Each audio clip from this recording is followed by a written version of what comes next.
aclaración de algunos aspectos que son importantes, pero lo demás lo conocen, todo lo conocen. ¿Cuántos se han enfermado de COVID? Levante la mano. Mejor voy a decir, ¿quiénes no se han enfermado? Ya, esas dos personas que dicen que no se han enfermado, que creen que no se han enfermado, han hecho ya la práctica de microbiología, ya hicieron su práctica de microbiología, de la primera práctica. ¿Tu niña hiciste ya la práctica? ¿Y te hiciste la prueba? ¿Y por qué? Tu profesor no preguntó quiénes no estaban, porque yo pregunté quiénes no tuvieron, levantaron 3. Ya, vengan ustedes 3. Primero para hacerle las pruebas de IgG y de IgM, y en ella encontramos que unos que dijeron que no, uno sí realmente no tuvo, pero los demás sí tuvieron. Nils no tuvo. Nils, ¿verdad?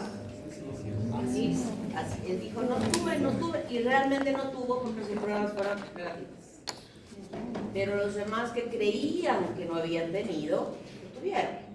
Porque esta fue, a lo largo de toda la pandemia, hubo algún momento que se infectaron y pudieron, de acuerdo a su sistema inmunológico, haber desarrollado una infección subclínica. O no necesariamente subclínica, sino un resfriado muy sencillito, con un poquito de mocos, que aparentemente nadie podía creer que eso fuera COVID, ¿verdad?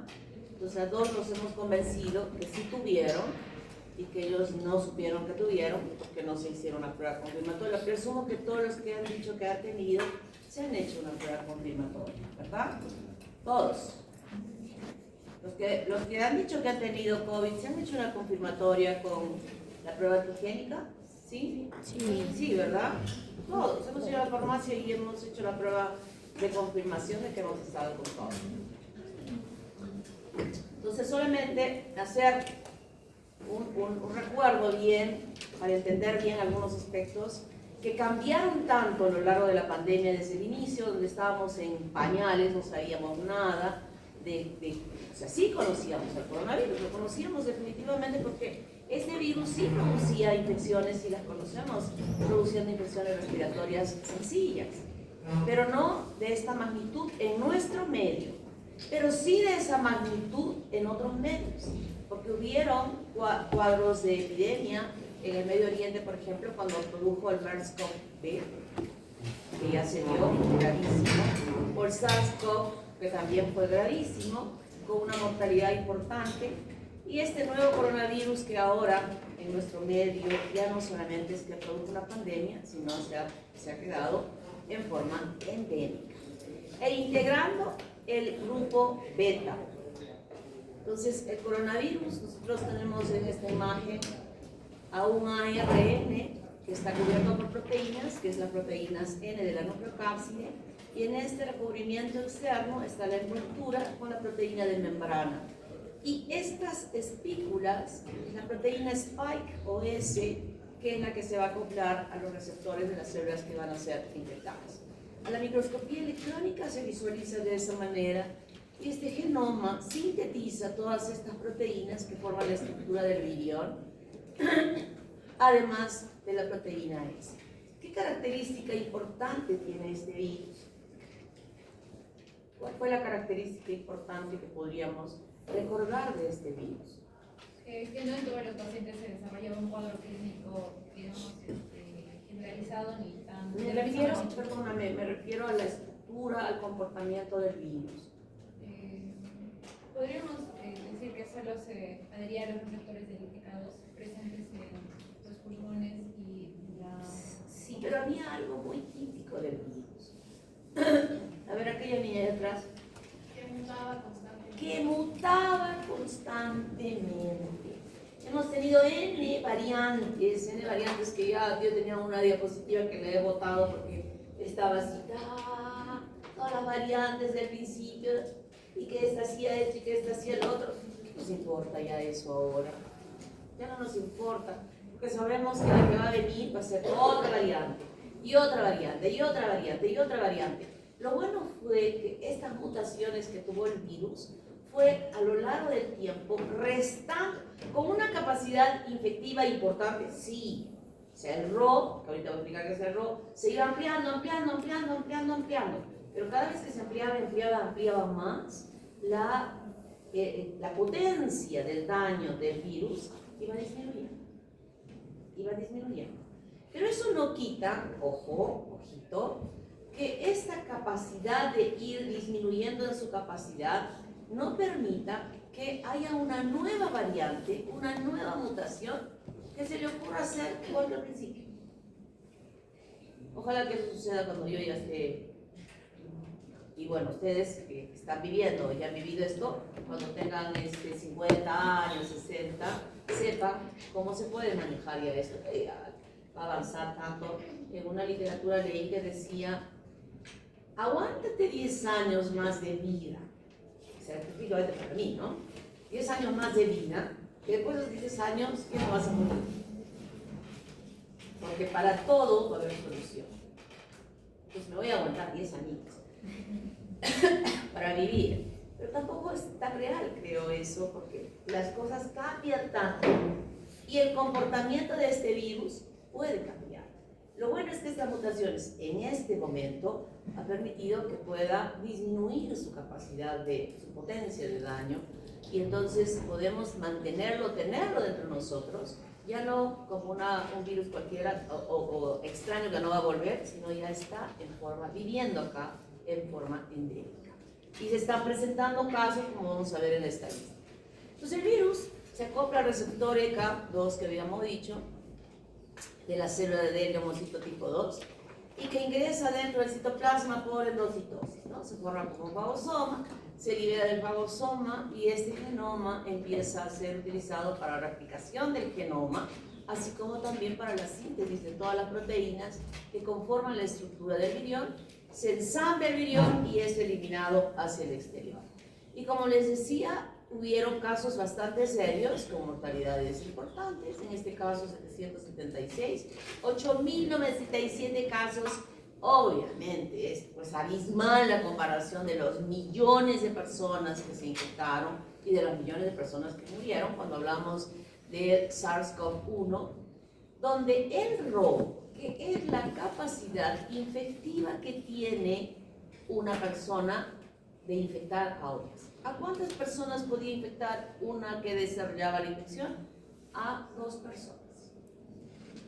En el caso del MERS-CoV, de 0.3 a 1.3. Nada más. O sea, una persona infectaba a otra persona.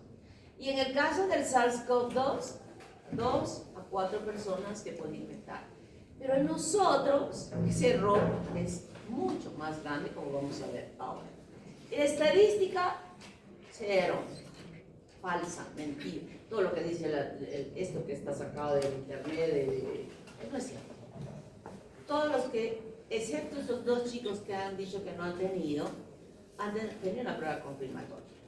Han ido a decir al hospital del General o del Seguro o algún lugar, a una institución donde han ido con su nombre y han dicho, esta es mi prueba que salí positiva, me llamo tal, vivo tal. ¿Hicieron eso? Nadie de los que estamos acá, incluida yo, hemos hecho eso. Yo he tenido COVID. Pero mi nombre ni el de ustedes está aquí. No está. Este dato es falso. Este dato es de los que se ha corroborado que efectivamente han ido al hospital o han ido a un centro de salud, donde se han tomado los datos para los estudios epidemiológicos, pero estoy segura que esto ni siquiera el doble es real. Yo creo que es hasta 3 veces más lo real de las personas que hayan tenido COVID. Lo que sí es real es esto. Entonces, si esto no es real y esto, podríamos decir que la incidencia de mortalidad en realidad no era tan alta como se decía, sino es mucho más baja, y aún en nuestro medio esto no fue tan real tampoco, porque al principio se escondieron los muertos. No es que los enterraban en su casa, ni en su jardín, ni en su alguna, no. Lo que pasa es que la información estadística decía que sí había muertos, pero estaban dando como muertos por otro tipo de causas, para demostrar que estaban muriendo pocos y que el sistema del Ministerio de Salud estaba funcionando bien contra esta pandemia que se estaba produciendo. Y dentro de eso estaba Vizcarra escondiendo. Pero al final sí se llegó a sincerar, porque se compararon con años anteriores. ¿Cuánta gente moría por problemas respiratorios?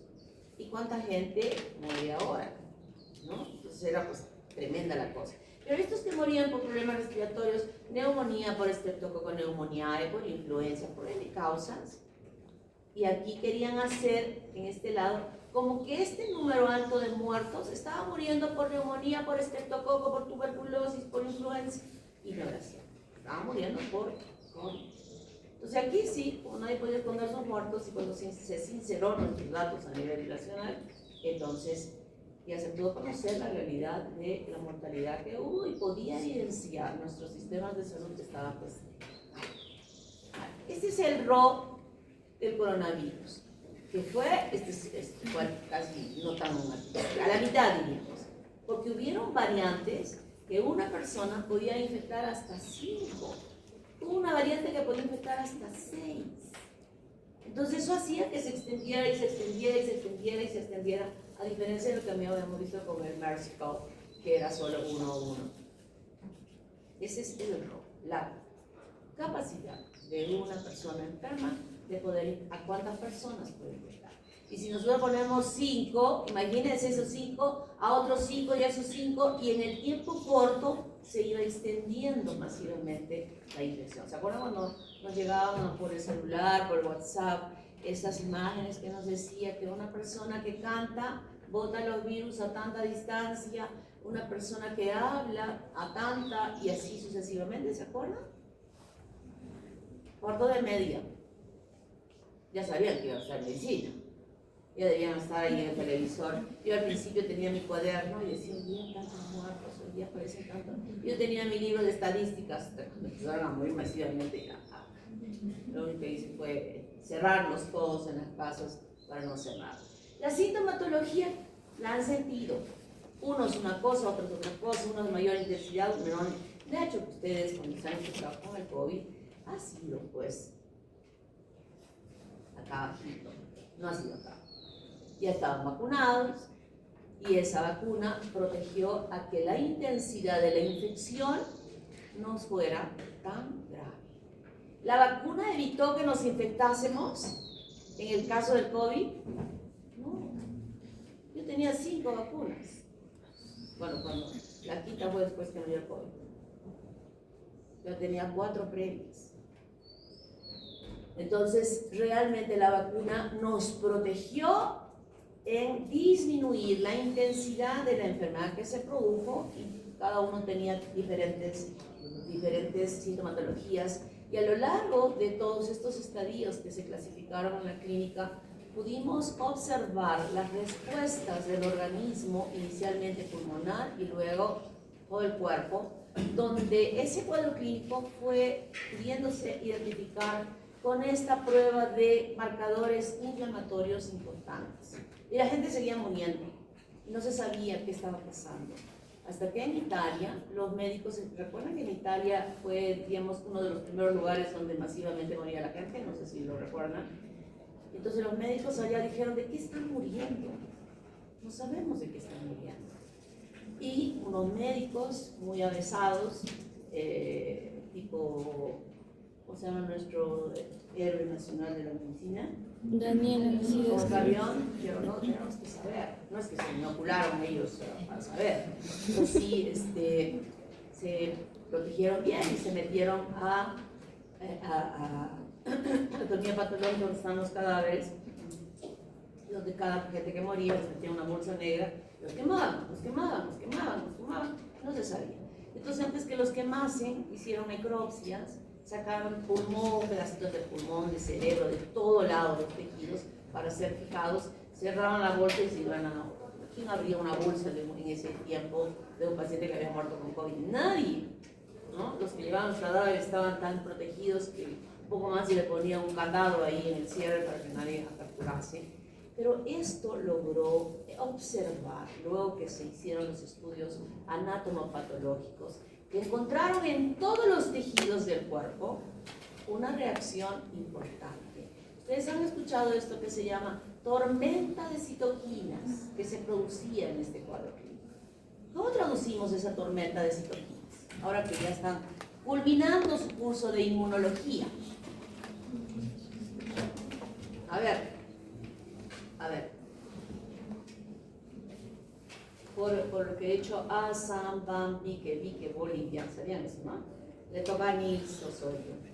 Sí, doctora, lo que se traduce es una trombosis por la... Antes de que me digas de trombosis, ¿qué significa? ¿Cómo interpretas tú tormenta? ¿Qué es una tormenta?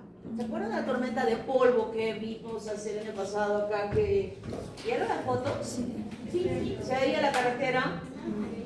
Entonces, si yo digo tormenta de citoquinas, sería una liberación difusa, amplia, en este caso de citoquinas, lo que también trae plaquetopenia, que es una de las claro, o sea, lo que quiero que ustedes entiendan con esta palabrita que se usó bien bonita, para que puedan entender, que hay una liberación masiva de todos estos elementos que estimulan un proceso inflamatorio terrible en todo el organismo, ¿no?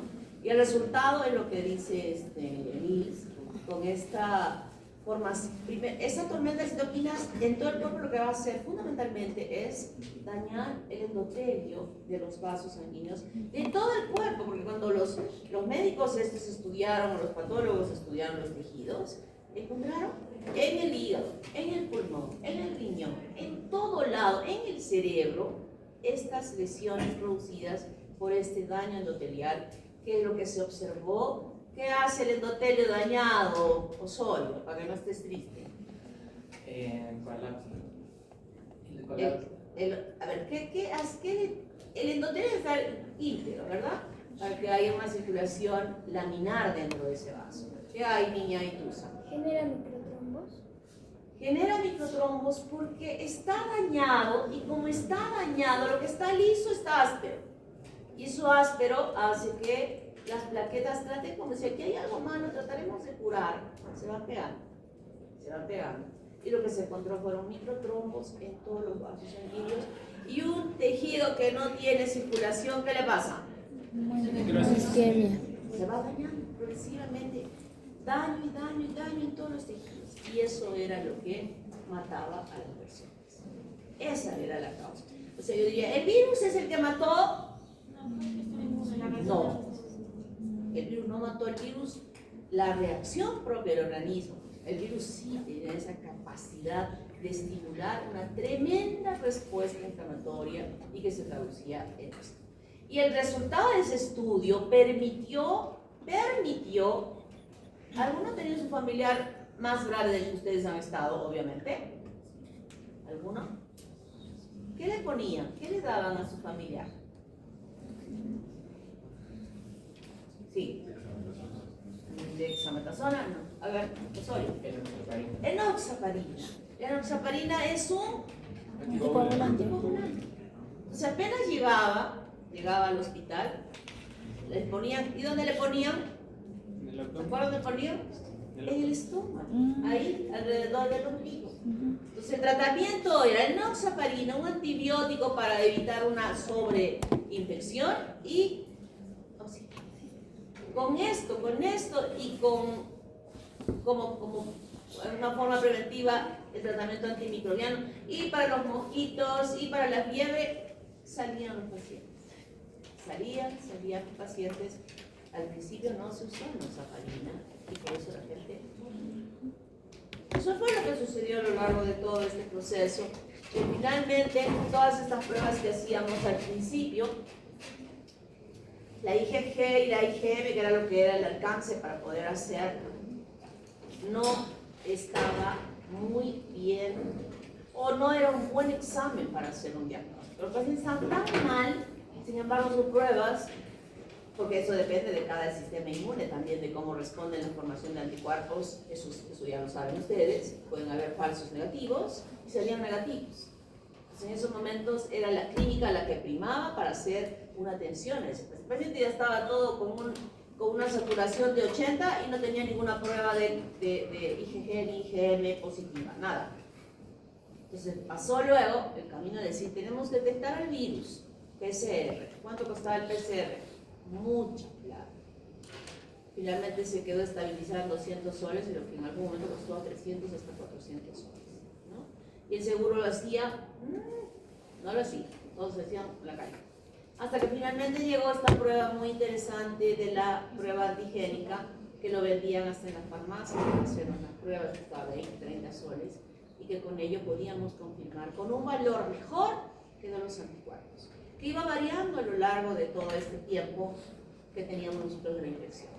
Lo que pudimos haber detectado con todo esto es un diagnóstico pésimo de los sistemas de salud en muchos países, y que eso conduce a que definitivamente haya cambios positivos en que mejoren los sistemas de atención, que los sistemas epidemiológicos estén ahí monitoreando las situaciones para que con esta experiencia ya no se presenten tantos casos en muerte.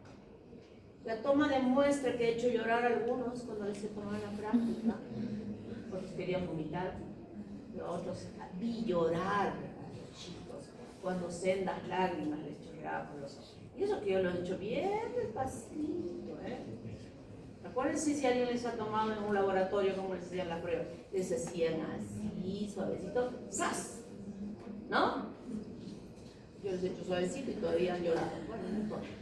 Las vacunas, todas las vacunas, a lo largo de todo el tiempo, ¿verdad?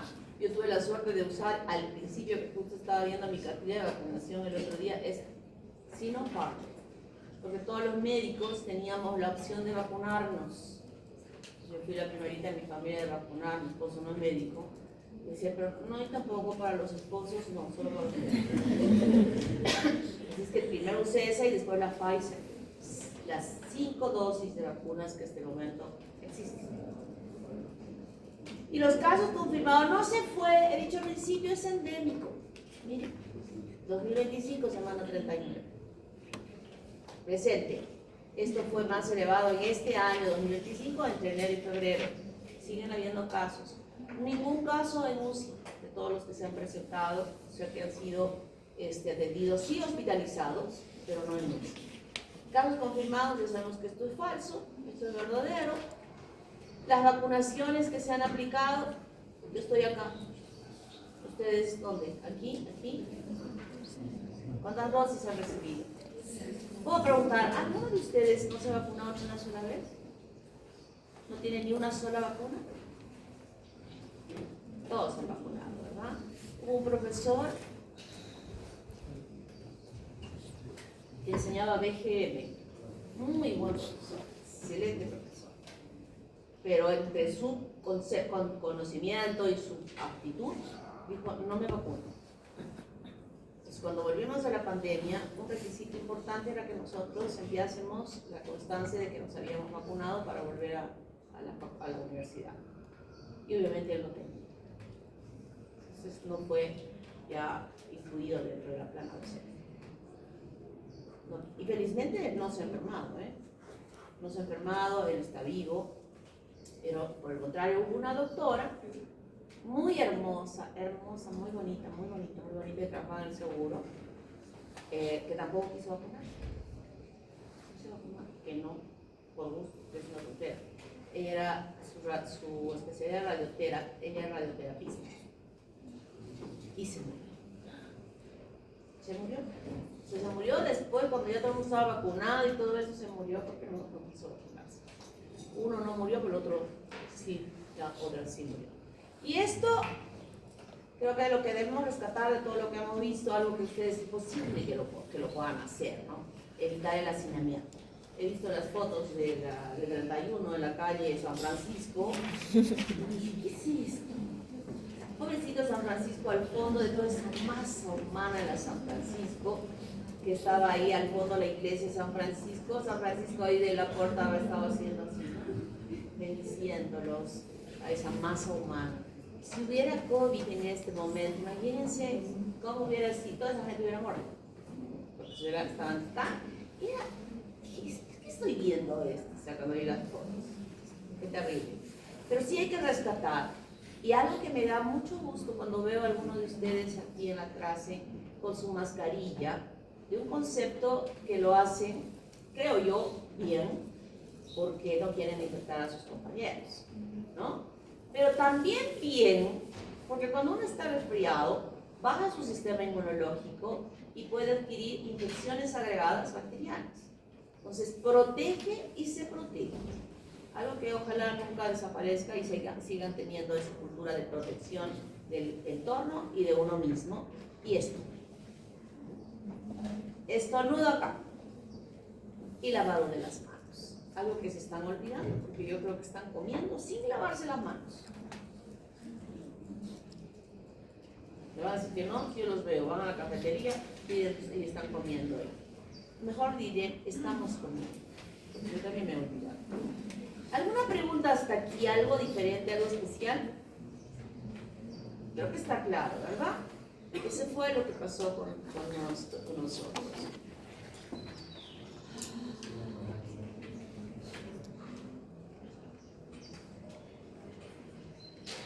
Poxvirus.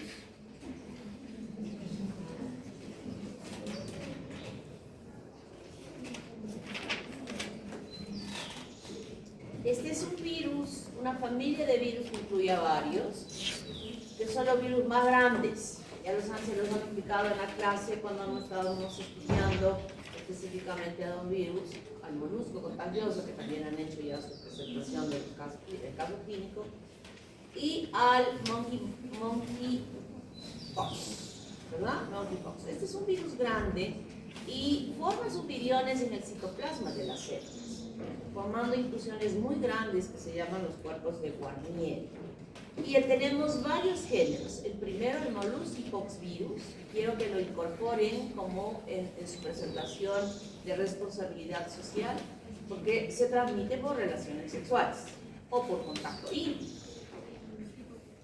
Es el virus del molusco contagioso, la enfermedad se llama molusco contagioso y el único portador es el humano, donde se observa la aparición de unas lesiones papulares bastante elevadas, que en la parte superficial de ella se observa una depresión.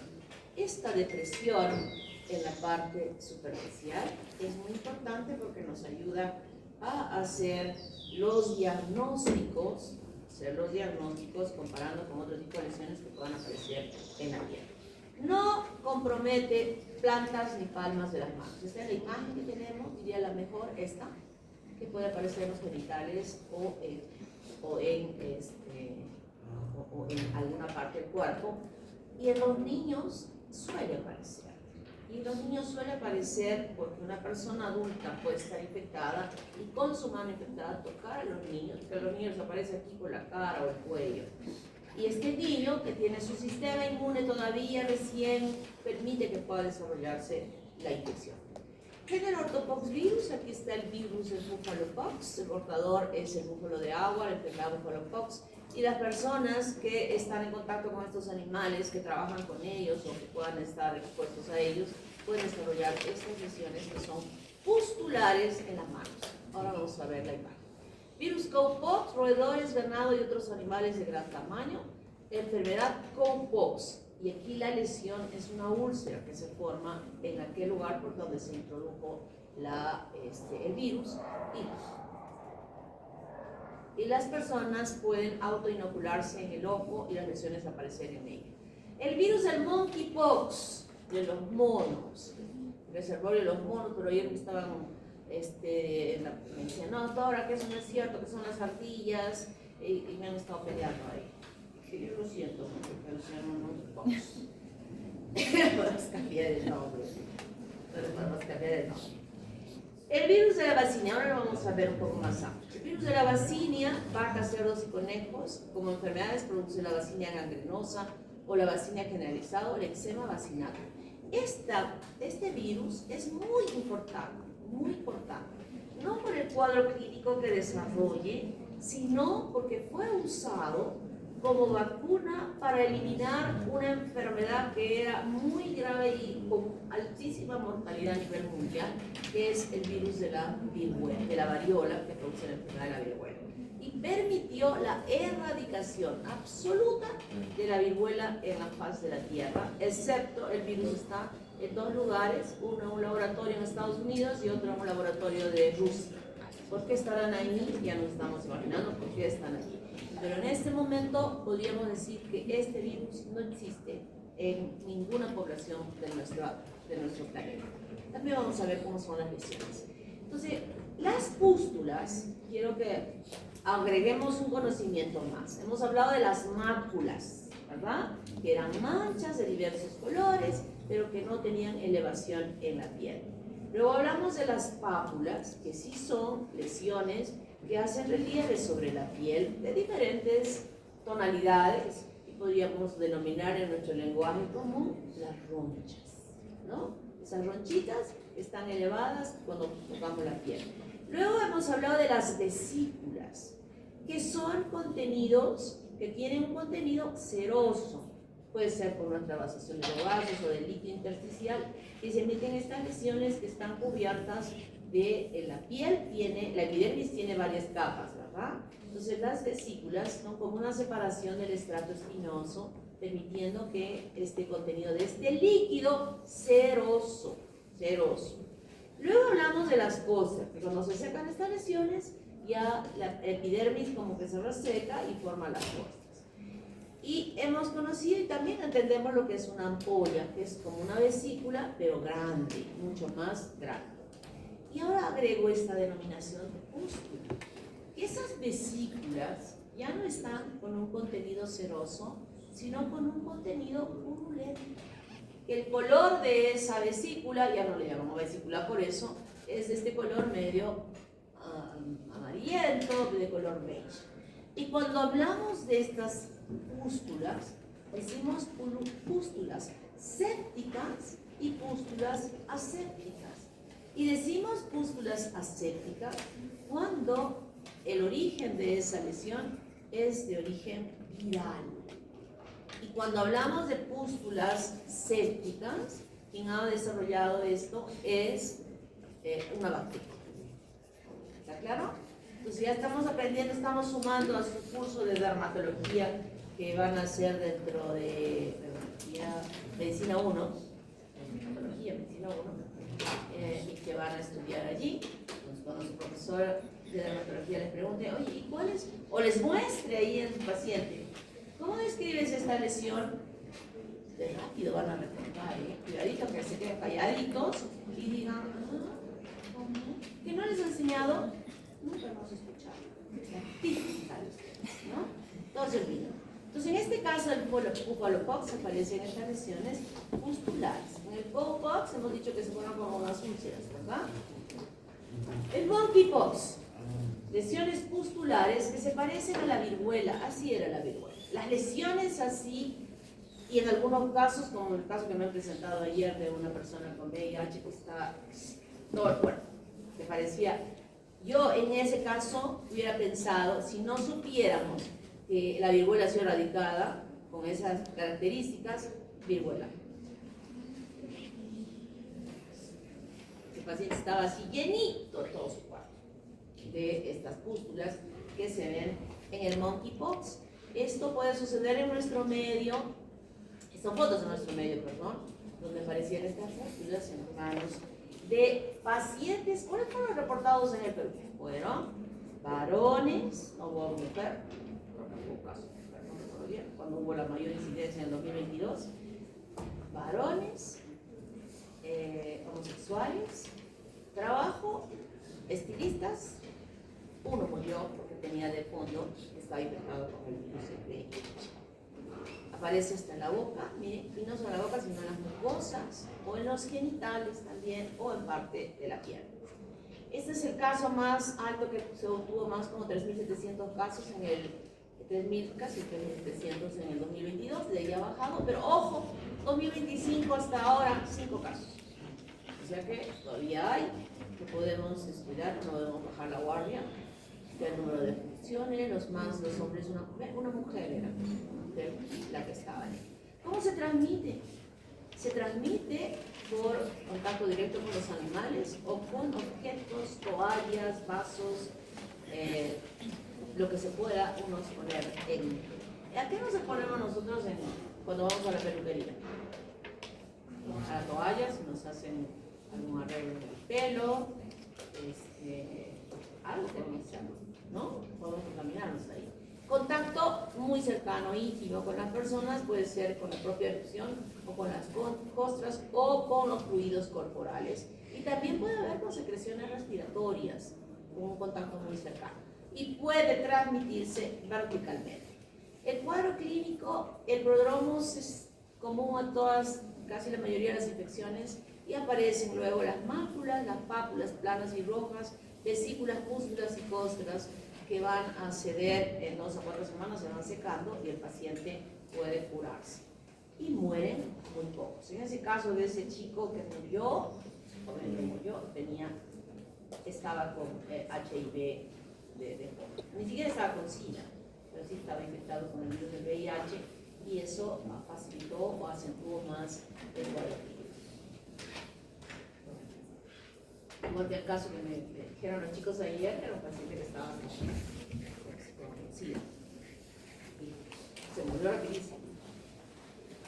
La vacina gangrenosa, miren, aquí donde se produjo esta lesión, justo acá, en el brazo, después de que se aplicó la vacuna para que no se produjera la viruela, ¿no? Y ustedes no han recordado que decían, que escuchamos que estaban frente al caso del monkeypox, que podían vacunarse con la vacuna para la viruela, ¿se acuerdan? Yo tengo la vacuna para la viruela.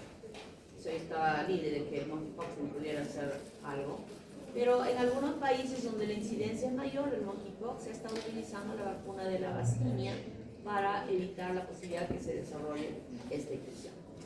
La viruela, por cultura, tenemos que saber, eran estas similares lesiones como acabamos de ver en el monkeypox, pero en todo el cuerpo, en toda, o sea, y muy pegaditas, que el resultado de estas lesiones de los sobrevivientes, porque era mortal, en muchas, el porcentaje de mortalidad era muy alta, es que dejaba en la piel como unos acabocados pegaditos chicos en toda la cara. Entonces, ¿qué les decían a estas personas que quedaban? Los fieros, o la fiera.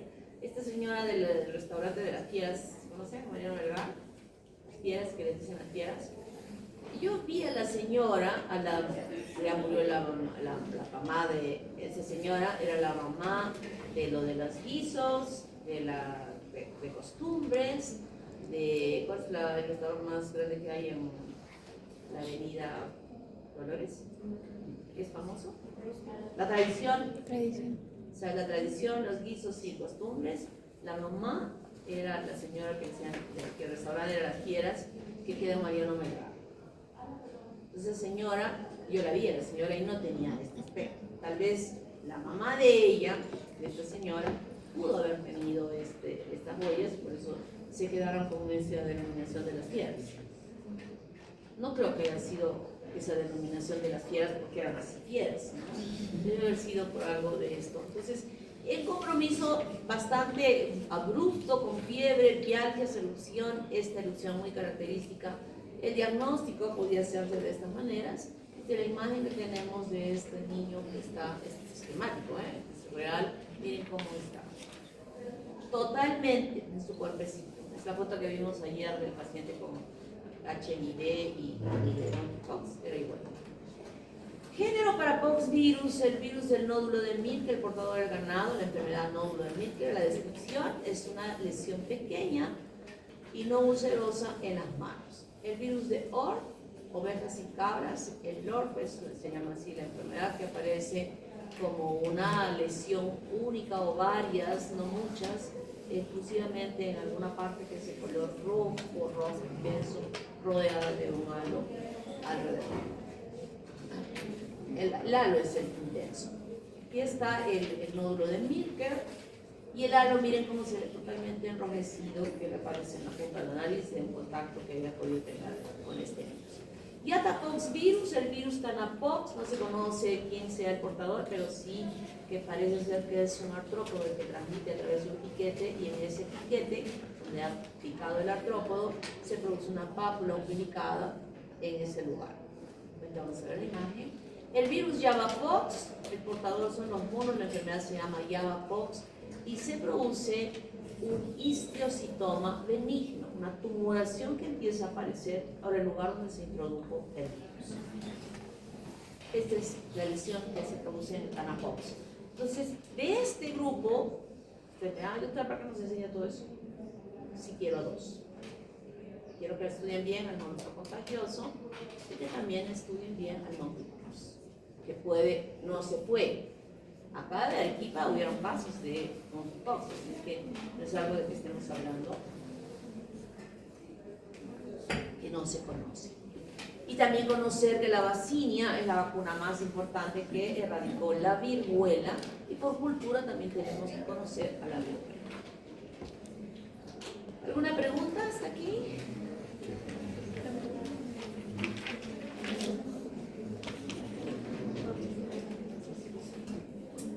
Vamos a estudiar a picornavirus. Es una clase maratón. Puede respirar. Respira, entrando un airecito helado, pero saludable. Saludable. Esta semana es una semana muy cansada para mí, al menos. Ayer hemos terminado de hacer el nuevo plan de estudios 2026. ¿Ustedes hubieran querido hacer ese plan de estudios? Sí. ¿Sí? Nils, no es cobarde. Es que Bioca 2, doctora. ¿Qué? Bioca 2. Bioca 2 creo que va a haber. Es que lo que ustedes han estudiado en su bioquímica es la bioca 2. Y esa bioca 2 la van a entender y aprovechar y usar y recordar mejor habiendo hecho la bioca 1. Entonces ustedes los han lanzado a hacer una bioca 2 sin tener una base para entender la bioca 2. Entonces cuando hagan ahora la bioca 2 después de haber hecho la bioca 1, les va a gustar. Y no solo les va a gustar, sino lo van a usar. La bioquímica es una de las asignaturas de la medicina, conjuntamente con BGM, conjuntamente con inmunología, conjuntamente con microbiología, conjuntamente con fisiología, que básica. Por ejemplo, coronavirus, hace 2 años, yo enseñaba de una manera diferente. ¿Se dan cuenta? Totalmente diferente a lo que les he podido hablar de ello hoy. O sea, es un cambio total. La anatomía no cambia porque no le va a aparecer un tercer ojo, ¿no? Ni una nariz, ni un nervio. Puede haber anormalidades, pero es algo que cambia. Entonces, si no estamos viendo de una visión diferente, estamos perdidos. Y va a ser muy bonito. Yo me estoy asegurando con este plan de estudios que los chicos que van a terminar el el 31,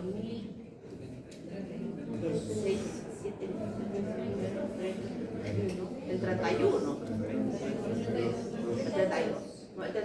van a ser internados, ¿no? El 32 van a ser internados. Estos chicos que van a salir en ese momento a hacer el internado van a estar bien.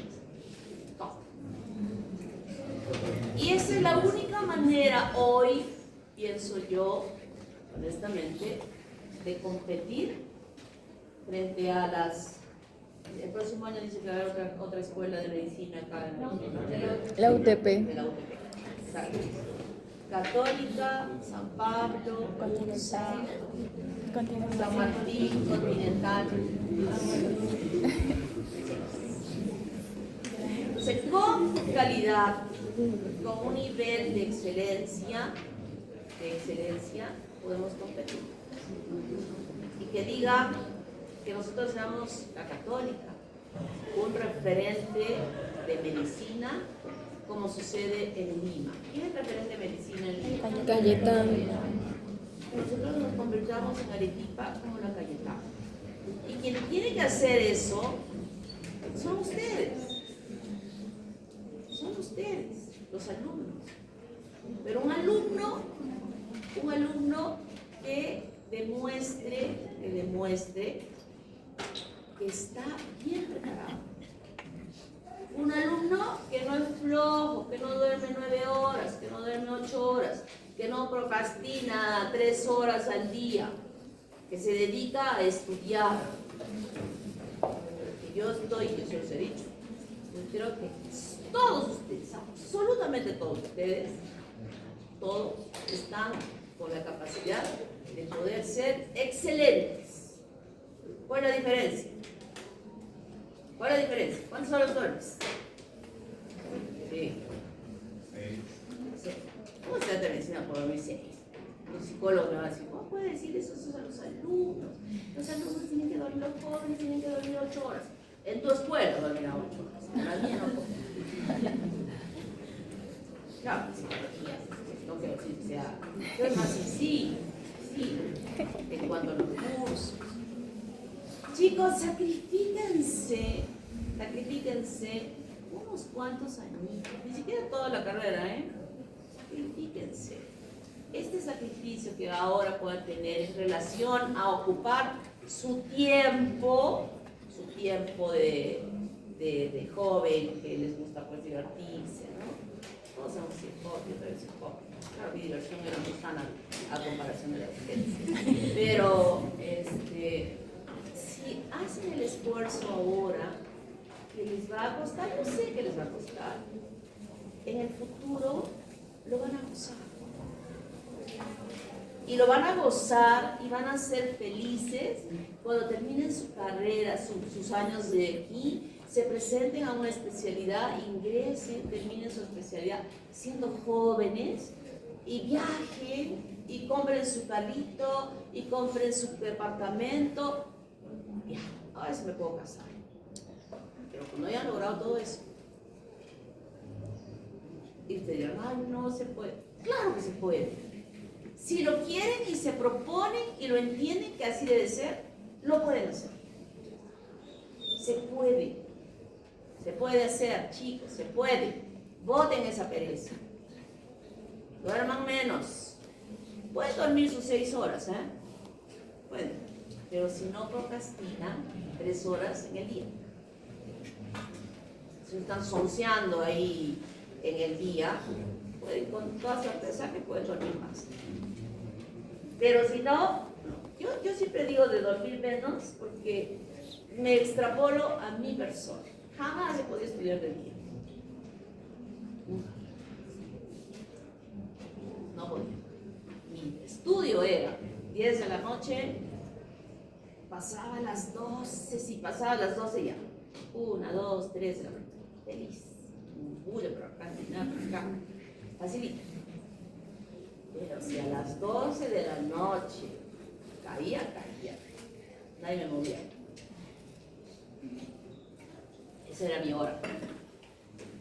Se puede, chicos. Se puede. Sí se puede.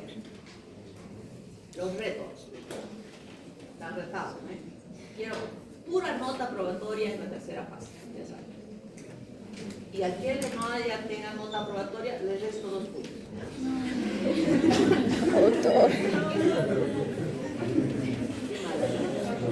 A ver, vamos a ver coronavirus. RNA pico virus. Virus chiquitito, pico RNA virus. Este virus mide 20 a 30 nanómetros y tiene todas las células a las cuales tiene potencial de infectar este receptor que es el ICAM-1. Aquí reconocemos a 3 muy importantes: rinovirus, enterovirus y heparnavirus. Heparnavirus ya no vamos a estudiar, ya lo hemos estudiado en un caso clínico la semana pasada. Este virus pertenece al virus de la hepatitis A. Y hemos hablado sobre la hepatitis A, ¿verdad? Hemos hablado qué significa hepatitis, ese daño hepático, hemos visto cuáles son las pruebas del hepatograma que se alteran, igual que en el caso de la hepatitis B. No, lo único diferente frente a la B, ¿cuál es? No da un cuadro agudo, digo crónico, y que se transmite fecalmente. Exactamente. No va a la cronicidad y tampoco se transmite por sangre y tampoco se transmite por relaciones sexuales, ¿verdad? Ese es el virus de la hepatitis A. Por eso llamamos benigno, en el sentido de que no va a la cronicidad y ocasiona hepatocarcinoma o ¿cómo se llama? ¿Cómo se llama cuando se daña el hígado? Cirrosis. Cirrosis. No da eso. Pero ojo, bien, recuerden lo que les he dicho. El cuadro agudo, independientemente de que sea este virus, puede ser mortal y dar una hepatitis fulminante.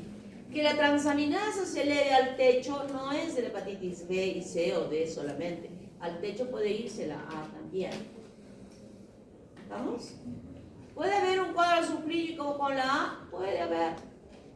Igual que con la B, que habíamos dicho sin haber hecho un cuadro clínico, sin embargo debutaban con la sintomatología de cuadros crónicos. Creo que ya está bien subrayadito eso, ¿verdad? Bien subrayadito, muy bien. Entonces vamos a estudiar a rinovirus y enterovirus. Rinovirus se multiplican a 33 grados centígrados, acá, cuando hace frío, ¿no? Tocamos una nariz heladita, allí.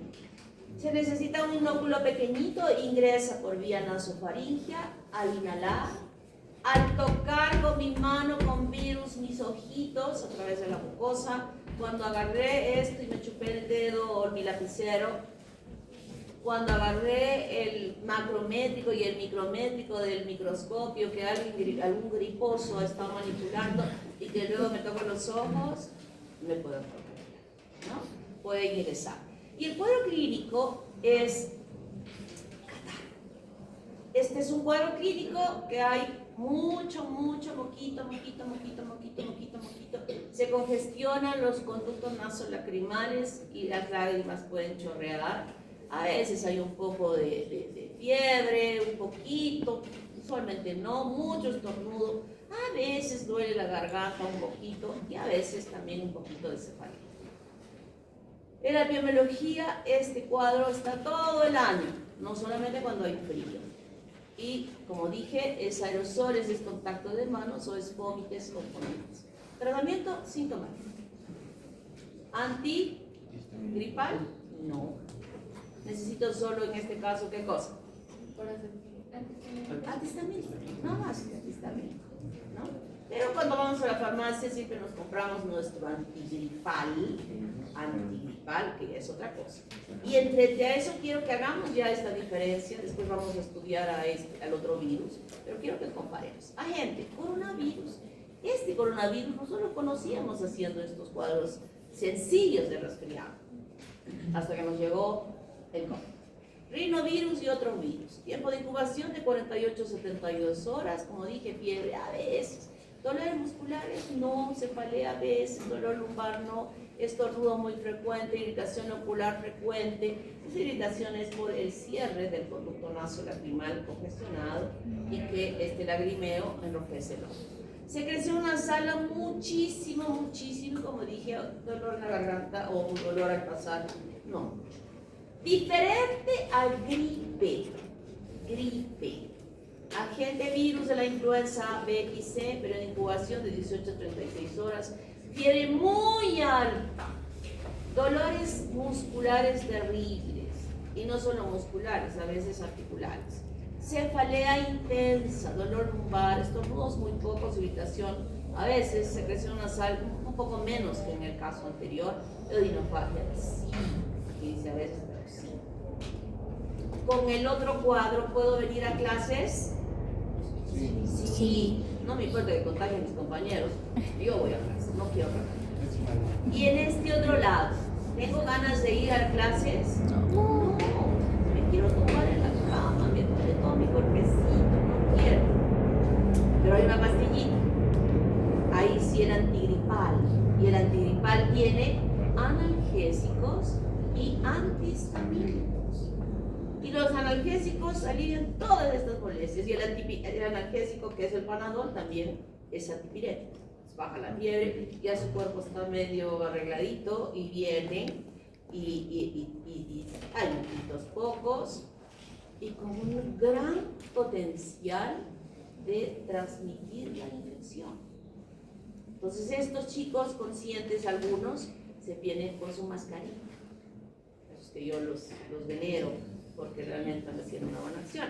Pero otros no, hay que roche como, y si son chicas a veces en mis labios, ¿cómo van a estar sin quitar luego? Aunque el dolor, el malestar hace que me importa que esté maquillada o no esté maquillada, ¿verdad? Nos sentimos tan mal.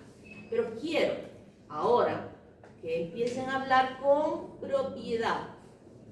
Gripe, y con la palabra gripe nosotros metemos en el saco a todos los problemas respiratorios que podamos tener. Y no es así. Porque la gripe la produce el virus de la influenza. Ese virus de la influenza que vamos a estudiar la próxima semana. El rinovirus entonces tiene un receptor importante que es el ICAM1, que incluso está más elevado en los casos de alergias como el asma o la rinitis alérgica. Y esto, el virus del rinovirus, estimula que haya tal vez mayor presencia de estos y hay algunos virus que pueden ocasionar incluso en los niños cierto tipo de asmas, como vamos a estudiar en otro momento. Esta es la cara que tenemos frecuentemente. ¿Dónde hay mayor la presencia? Manos.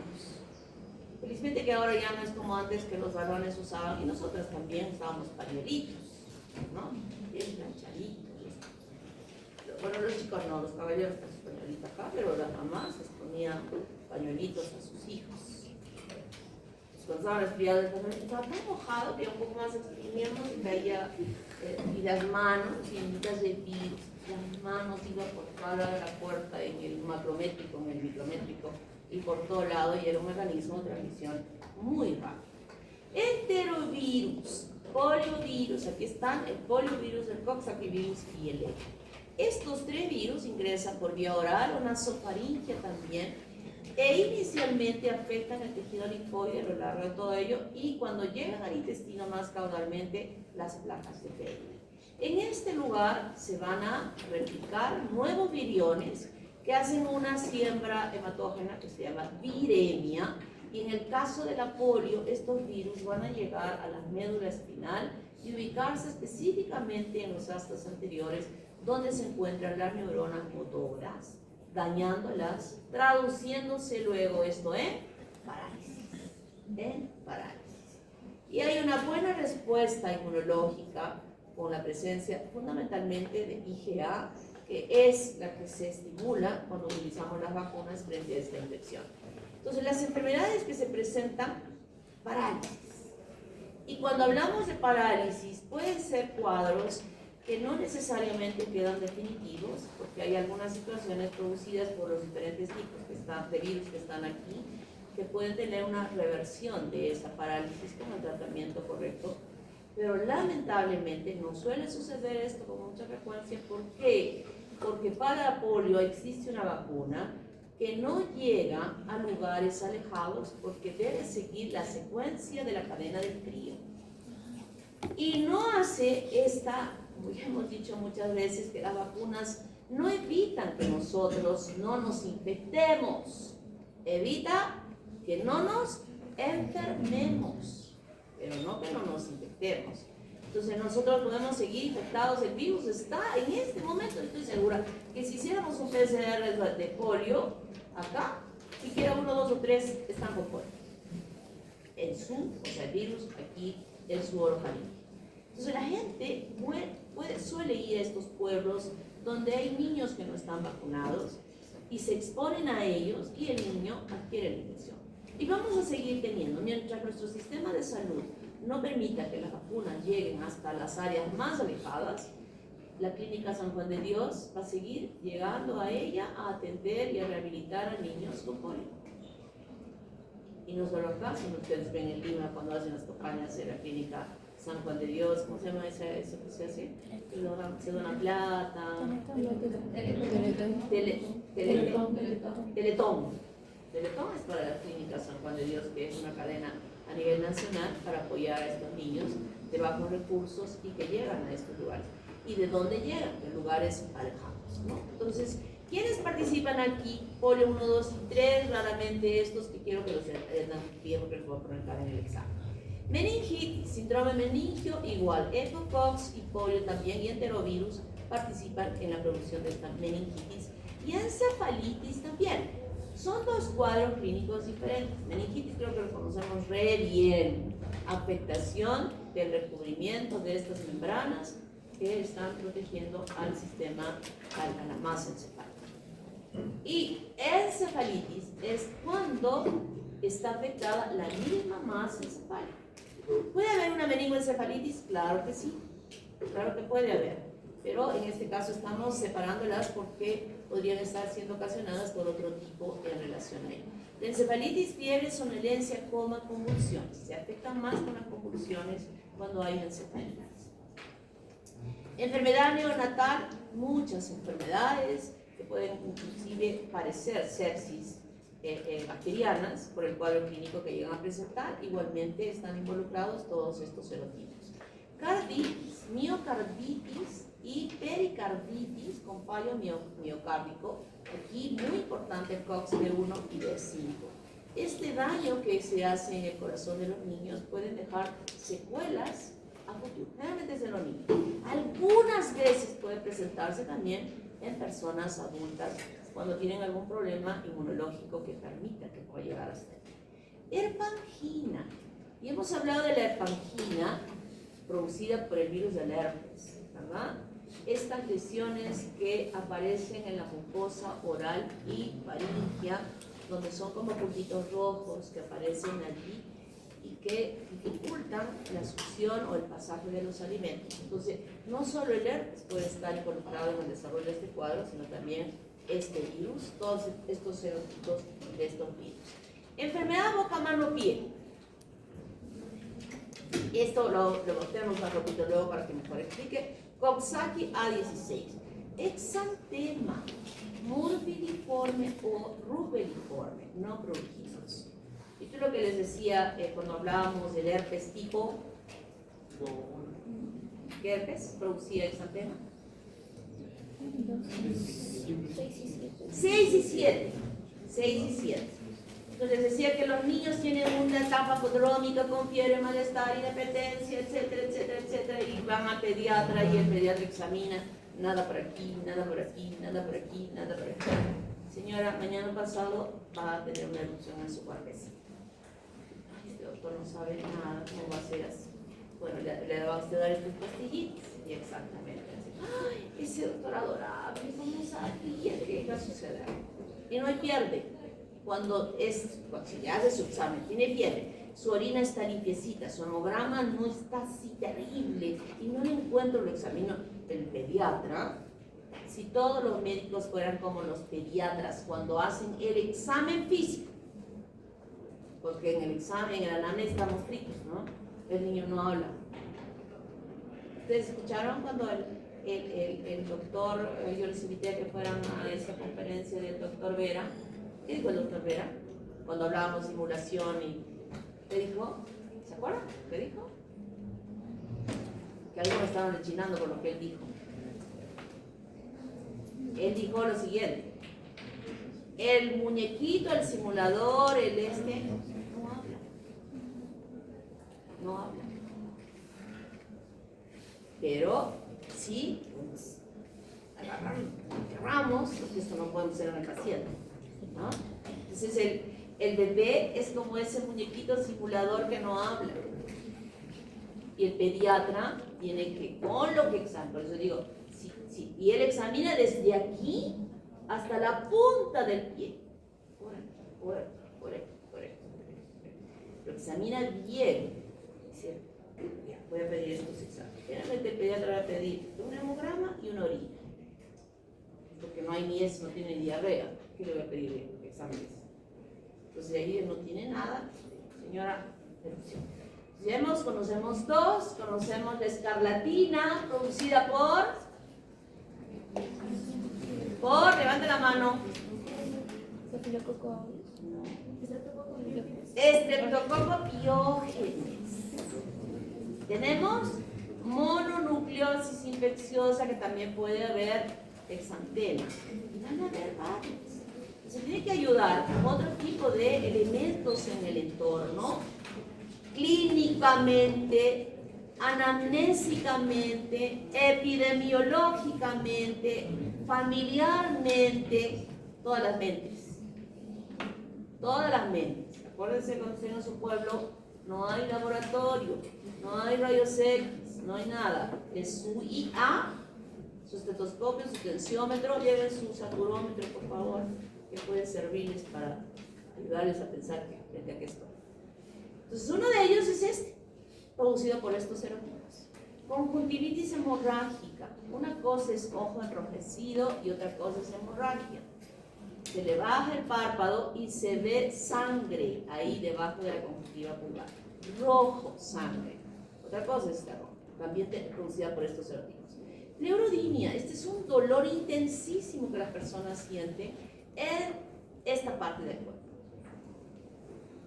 Y se llama pleurodimia porque cuando una persona tiene inflamadas las pleuras y respira, es un dolor como que le plantasen un cuchillo en este lugar. Pero por diferentes patologías, tuberculosis, ahí no duele tanto. Donde duele, si es que hay es bacteria, duele mucho. Pero en este caso, sus pulmones están limpios. No hay un daño a ese nivel grave. Pero el músculo, este lugar duele, por eso se llama pleurodimia y es muy característico. Es como una complicación que se da a veces en una faringitis y es la enfermedad de Bornholm.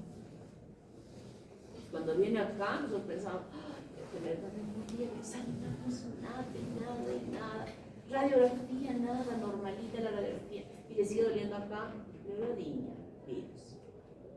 Infección respiratoria, varios, y puede dar el proof, que ya se los voy a explicar mucho más adelante, donde participan también todos ellos. Fiebre sin foco, esto es lo más horrible que nos puede pasar a nosotros en la medicina.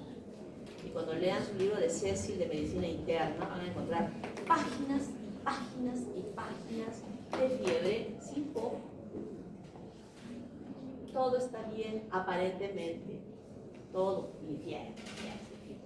Ahí sí que es, de verdad, ahí sí cuando yo les digo que el médico, yo gano un montón cuando me ganaba un montón cuando me mandaban 20.000 exámenes para hacer el laboratorio. En este caso, el médico no encuentra de dónde es esa fiebre. Exámenes para investigar si tiene cáncer, exámenes para investigar si tiene enfermedades autoinmunes que puedan estar produciéndose. O sea, es horrible. Y uno de los virus que están encargados de hacer esto, sobre todo en los niños, es todos estos, que hay que pensar en estos. Esta es la enfermedad de virus mano-boca, donde al niño le aparecen lesiones cerca a la boca, con estas características, y también en las manitos y en el pie. Y les cuento que mi hijo, el año pasado, me dice, mamá, no sé qué tengo mis uñas de mi pie. ¿Quieres? A ver, muéstrame. Y yo vi las uñas de un color un poco diferente, pero no era hongo. ¿Desde cuándo estás así? Hace una semana. O sea, con las características que tenía, que estaban medio raras, no era pues un hongo, el hongo va poquito a poquito. No sé qué es, le digo, ¿qué puede ser? Y cada día le preguntaba, ¿has pateado jugando fútbol? ¿Te has golpeado porque juega mucho fútbol? No, me dice, no, pero mira, ¿te duele? No me duele. Y las uñas estaban totalmente diferentes. Y poco a poco veíamos que la uña, como que esas dos uñas se iban a salir. Atrás parecía que estaba creciendo las uñas. Un día viene y dice, mamá, yo ya sé qué tengo. ¿Qué tienes? Él lee mucho, ¿eh? Tengo la enfermedad de boca-mano-pie. ¿Qué boca-mano-pie? La literatura dice, acá hermano no les da a los viejos, sino a los niñitos, a los bebés. Es su enamorada, tiene una sobrinita, y la sobrinita tenía esta enfermedad. Y la niña cuando va a su casa, se le trepa por todo lado y le contaminó. A él no le pareció nada de esto, pero sí en sus uñas. Y él, que es un lector acérrimo, se metió a leer y investigar, y encontró que cuando hay esta enfermedad, puede en personas mayores hacer el daño en las uñas para que se retiren. Y con él aprendí, y se los manifiesto, que puede suceder esta situación de que salió la uña y salió detrás de sus uñas nuevecitas. Sin dolor, sin molestia, de ningún tipo, y era por esta enfermedad viral que se contagió de la niña por ir a visitar al laboratorio. Yo dije, nunca más vayas a ver. Ese es el exantema que aparece, y poliovirus, vista la microscopía electrónica, que deja esta secuela. Habíamos dicho que puede haber regresión, pero también no. Es una enfermedad muy dolorosa, y cuando vienen los niños ya vienen con un daño mucho más severo, que fundamentalmente ya solo vienen a una rehabilitación, más no ya a poder recibir un tratamiento efectivo contra él. El diagnóstico se puede hacer la detección del virus o un diagnóstico serológico, pero en la epidemiología sabemos que esta transmisión es fecal o por vía respiratoria. Aquella que yo les decía es que va una persona que está infectada y que tiene contacto con estos niños que no están vacunados. Lo más importante de esto es la prevención. Y la prevención asociada a la vacuna, y nosotros en el programa de vacunación de nuestro país tenemos a la SAVI, que es oral, que se aplica por vía oral y que tiene una alta eficacia, produce, les decía que las respuestas inmunitarias de IgA eran importantes frente a la vacuna, muy buena, la protección es prolongada, muy lábil al calor. Por eso es que sí, no puede llegar a estos lugares porque no sigue la cadena del frío donde no hay refrigeración para que estos chicos que están en lugares alejados puedan vacunarse. Y frente a ella está la IPV, que es la SALC, que es parenteral, que tolera mejor la temperatura elevada, es tolerable, pero lamentablemente no está en nuestro programa de vacunación, que podría ser una solución para que ya pudiera llegar la vacuna a estos lugares y no seguir produciéndose esta infección. Y coxsackie-virus, como había mencionado, generalmente más en los niños dejando secuela, pero también puede producirse en mayores, donde ya deja esas áreas afectadas y dañadas, como que hubiera sido un infarto. El infarto que suele suceder es que hay una área que se necrosa y esas áreas necrosadas son como focos que disparan anormalmente, y que esto que ustedes están estudiando y que van a tener un curso especial para estudiar interpretación del EKG puedan entender. Les he contado sobre el ECOE, el examen por competencias, que también estábamos así la semana pasada ahorcadas en el tiempo terrible que dieron los chicos. Se dijo, era voluntario, este era un piloto que hacíamos, voluntarios chicos del 12º semestre y los internos.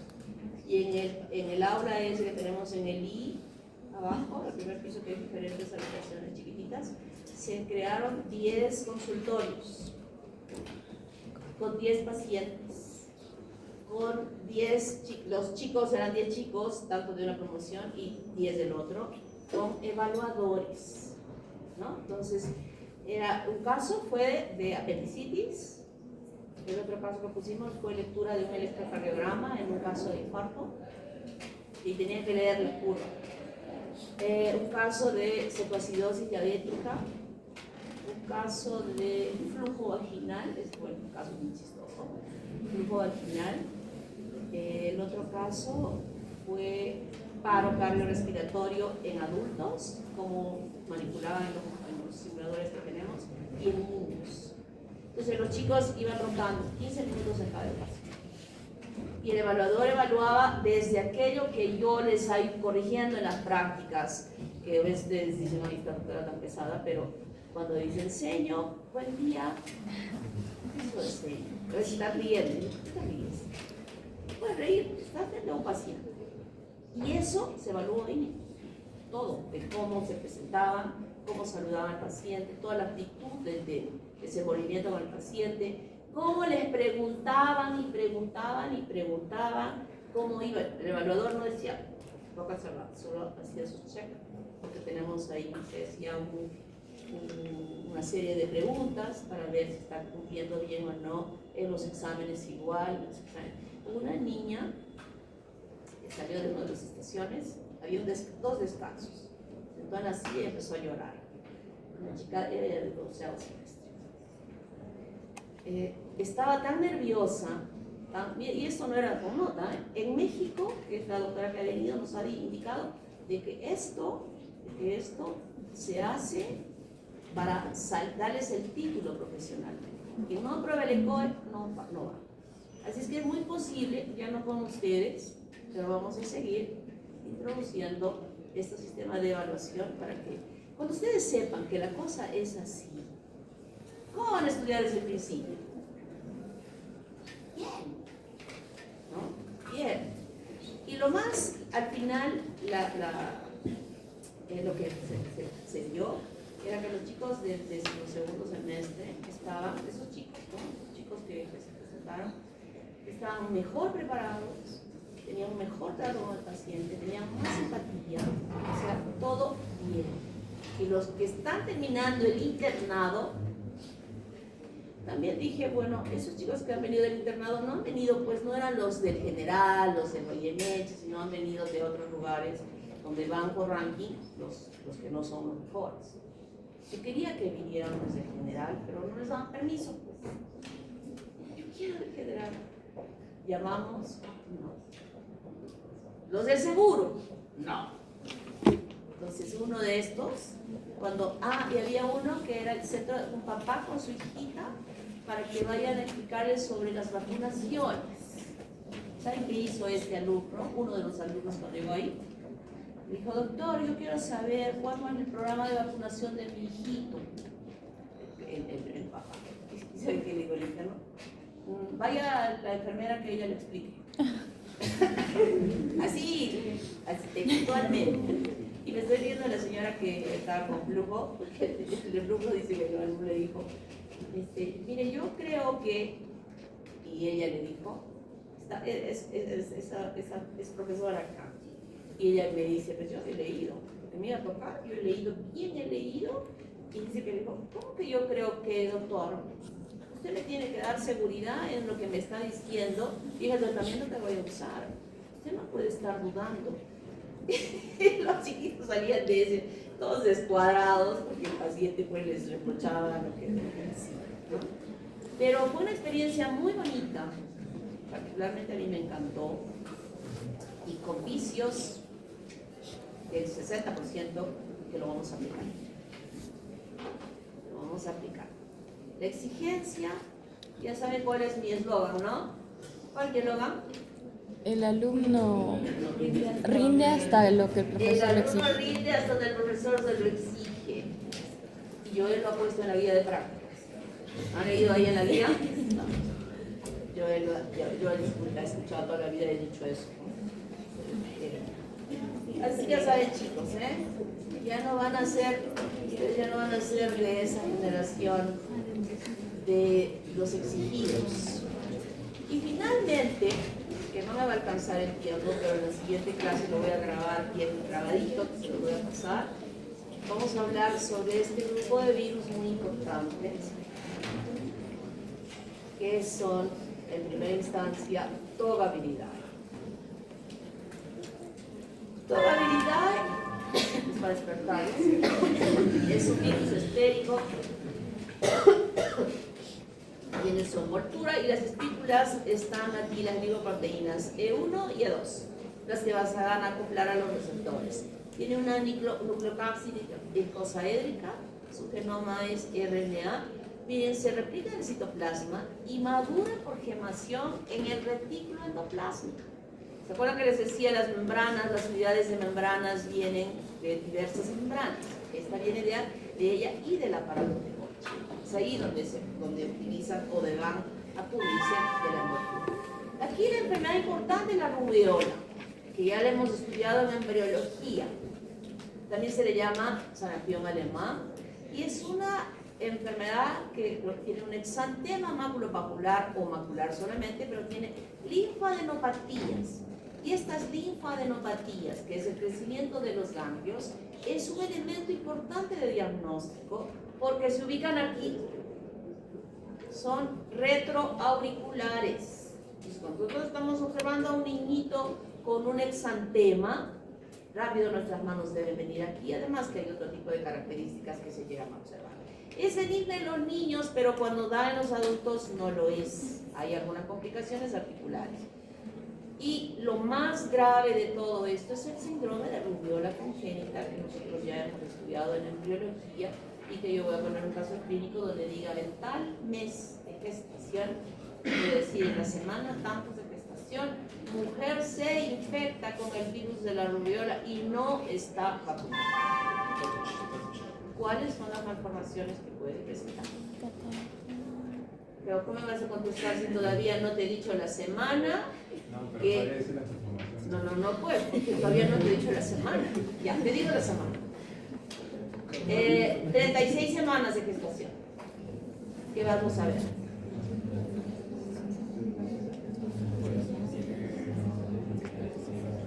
Podría causar cataratas, sordera, traducción. Muy bien, eso merece un punto, ¿eh? Muy bien, cataratas o sordera. Si yo digo séptima semana, Problemas cardíacos. problemas cardíacos. Muy bien, así, eso es lo que le voy a preguntar en el examen. Ya le estoy dando una pregunta del examen. Y entonces, ¿cómo se transmite?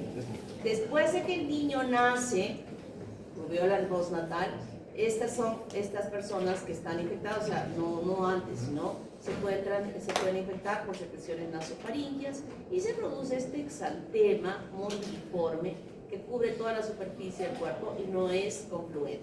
Y esta rubiola congénita es la que se transmite verticalmente de la madre al niño. Y el niño que nace con rubiola, es infectante hasta los 18 meses. ¿Qué significa eso? ¿Qué importancia puede tener? Si es que no hubiera vacunación y soy mujer, yo feliz de pegarme al niño para que me dé rubiola y ya estoy vacunada para que cuando yo tenga mis hijos no me pase nada. Pero si yo estoy embarazada, o potencialmente puedo embarazarme, no me puedo acercar a ese niño, estoy hablando de los no vacunados, no me puedo acercar a ese niño porque podría estar infectándome y permitir la transmisión al producto que yo tengo en mí. ¿Está claro? Porque hasta casi 2 años después de que ese niño ha nacido, él está eliminando virus en sus secreciones y es una exposición de riesgo.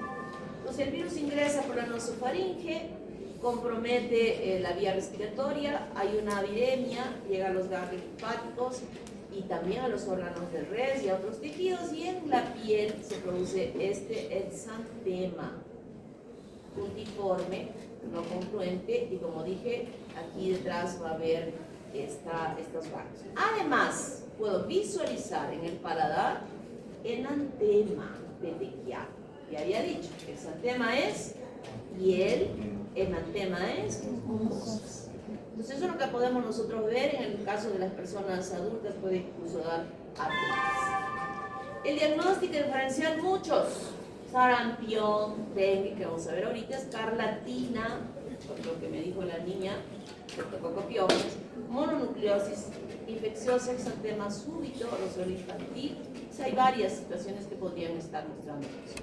Y en la rubiola congénita, ya pregunta de examen, te me va a decir qué puede pasar en ese niño como resultado.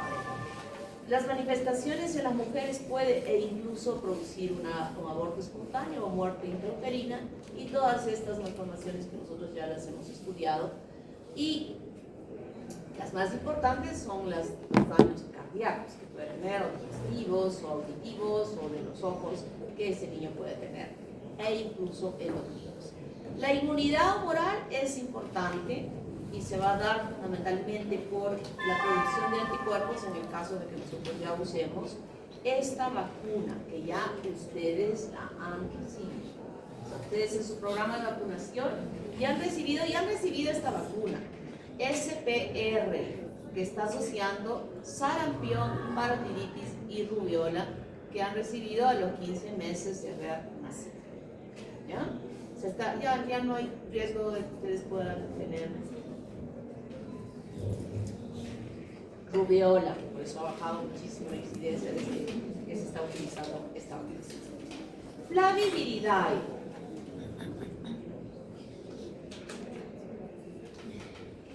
Esta familia incluye muchos virus que producen encefalitis en diversos lugares del mundo y otro tipo de enfermedades. A nosotros nos importa el virus del dengue y el virus de la fiebre amarilla, porque en nuestro país sí se presentan casos de ellos.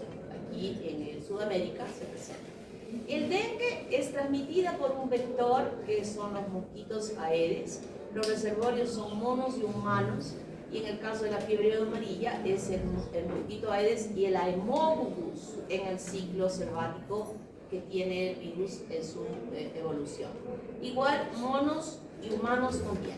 Entonces, la fiebre amarilla es una enfermedad muy grave, con una altísima mortalidad, que generalmente en nuestro medio se da en lugares, en diversos departamentos de nuestro país. Está presente, no se puede erradicar, difícil ser erradicada, y desde ya les digo que la única forma de protección para evitar ser infectado es la vacunación. Daña el hígado, daña la mucosa digestiva y también compromete el riñón en la evolución más grave del cuadro que va a llevar a la muerte del paciente. Mortalidad muy elevada, y el mosquito se llama Aedes aegypti en la zona urbana. Son las características del virus, es un virus pequeño, cápside icosaédrica, tiene envoltura, RNA monocatenario de polaridad positiva, se replica en el citoplasma y este también se forma en el retículo endoplásico, de donde obtiene esta envoltura, donde se van a ubicar estas glucoproteínas que van a ser las espículas que se acoplen a los diversos receptores que existen en diversas células, porque son diversas las células que son afectadas. Entonces el virus tiene un ciclo epidemiológico donde el reservorio es el mono y este zancudo o mosquito es el Haemophilus. El Haemophilus pica al humano y este va a seguir un ciclo urbano donde ahora de este infectado no va a ser otro Haemophilus que lo pique para que pique a esta persona, sino el Aedes aegypti. Son dos mosquitos, uno en la selva y otro en las zonas urbanas donde transmite la infección. Las estadísticas en nuestro país hasta el mes de abril de este año hay 33 casos de fiebre amarilla con 12 defunciones. Es que la mortalidad es altísima. El 90% es gente que vive en zonas agrícolas, en áreas no urbanas, que están expuestas a ellas y que no tenían vacunación. Y los lugares donde hay más frecuencia es Amazonas, San Martín, Junín, Loreto, Huánuco, y no en las zonas tanto urbanas, sino en las zonas selváticas de donde salen a estos pueblecitos que son pequeños y que ninguno de los fallecidos contaba con la vacunación contra la fiebre amarilla, que yo les había dicho. La mejor forma de protegerse, porque es imposible erradicar los mosquitos en la selva donde llueve tanto y hay la posibilidad de que se formen pozos del mosquito para sobrevivir. Su ciclo biológico, como van a estudiar ustedes en parasitología, es poner sus huevos en el agua y en ese agua evolucionan las larvas hasta formar los mosquitos. Entonces la patogenia, luego que este Aedes aegypti, en la zona urbana, ha picado, transmitido la infección del virus, lo primero que va a comprometer son los ganglios linfáticos donde se produce la primera replicación. Y esta viremia inicial va a traducirse en esta sintomatología que es un prodromo común a muchas infecciones, donde hay una respuesta inmunitaria, donde se pueden producir anticuerpos y también la inmunidad celular se activa, el interferón, tratando de vencer. Pero la viremia inicial ha llegado ya a otros órganos, no solo a los ganglios linfáticos donde inicialmente se habían colocado, y llega al hígado, y llega al vaso, al riñón, al corazón, a la médula ósea, a la mucosa pilórica y al cerebro. Y cuando se produce la replicación secundaria en este lugar, se traduce necrosis de los tejidos donde se está produciendo esta replicación y va a ser la razón de toda la sintomatología que empieza a presentarse. En el riñón, daño renal con proteinuria. En el estómago, en la mucosa pilórica, necrosis de esa mucosa que se va a traducir en hemorragia y tiene vómitos de sangre y se llama como una sintomatología del vómito negro, así se llama, producida por esta infección de la fiebre amarilla. Y en el cerebro, edema cerebral. O sea, aquí hay un compromiso de diversos órganos que justamente hacen que se pueda presentar la muerte en estos casos, ¿no? Entonces, se produce todo esto en la primera, luego que se ha producido la picadura del mosquito, un prodromo importante que habíamos dicho que va al ganglio linfático para producir la primera viremia Y luego ya incluso hay una remisión por la producción de los anticuerpos, pero ya llegó el virus a estos órganos, donde habíamos mencionado, y donde va a haber ictericia, oliguria, proteinuria, hemorragias de vómito negro, hipotensión, delirio, estupor, y el paciente muere por estas causas. El diagnóstico de laboratorio puede llevarse la muestra a laboratorios súper sofisticados para hacer cultivos celulares incluso, pero lo más fácil es hacer pruebas serológicas que sí son efectivas para determinar que el paciente tiene está o no está infectado con él. Puede ser también estudios de biopsias para confirmar el diagnóstico, si se tiene cierta duda. No hay un tratamiento antiviral específico, lo único que se hace es un soporte de acuerdo a la sintomatología que se va presentando a lo largo del proceso y es pues grave, ¿no? Es bastante grave cuando se llega a desarrollar. Lo más importante es que sí se ha creado una vacuna con virus vivos atenuados de la cepa 17D que protege con una sola dosis durante 10 años de la vacunación. Existen países donde exigen que se tenga esta cartilla de vacunación para la fiebre amarilla, si no, no pueden bajar del avión en estos lugares. O sea, ya se conoce, ya se sabe. Y muchas veces, nosotros desconocemos que al lugar donde vamos a ir no es exigida esta vacunación.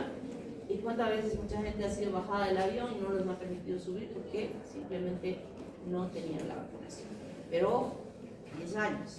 Y ojo, hay que guardar esa cartilla porque a veces las pierden y dicen, no la encuentro, me vuelvo a vacunar. No es conveniente vacunarse al año siguiente o al poco tiempo de haberse vacunado, porque a veces las reacciones son bastante graves. Entonces hay que guardar la cartilla para que no haya esa posibilidad. Usar repelentes, mosquiteros para protegerse cuando uno va a estos lugares, pero eso no es difícil. Ni siquiera vemos a veces un mosquito y de repente ya sentimos un picotón por ahí, ¿no? Lo mejor, cuando vamos a estas zonas que sabemos que hay esa posibilidad, ir vacunados, ¿no? Vacunados. Todo esto es difícil, muy difícil poder controlar esto. Fiebre del dengue.